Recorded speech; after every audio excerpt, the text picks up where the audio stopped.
All the U.S. economic indicators are looking good these days. The economy grew over the first 2 quarters of this year. Housing prices, the stock market, they're both up. And even Moody's has upgraded the U.S. credit outlook to stable from negative. But at least one person is saying, not so fast. Peter Schiff is the head of the investment firm Euro Pacific Capital. He is joining us now from Weston, Connecticut. Good morning to you. Welcome to our program.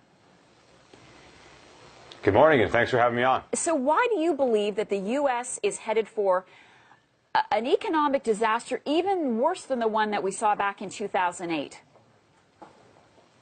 Well, first of all, I was also one of the few people to have accurately forecast the last disaster, when the same people who are now saying everything is great are oblivious to an even greater disaster that is looming.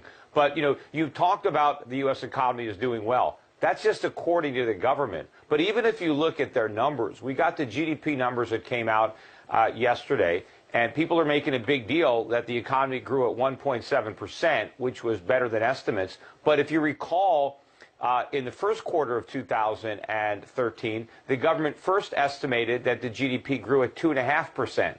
But yesterday they revised that down to just 1.1%.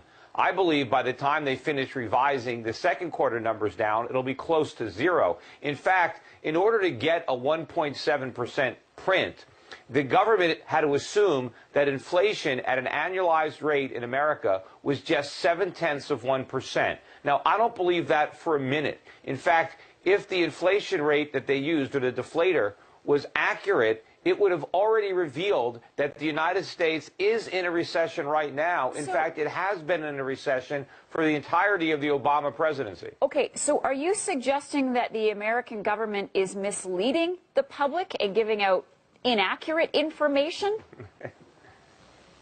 Well, I'm not suggesting it. I'm saying it. That is what they're doing. Alrighty.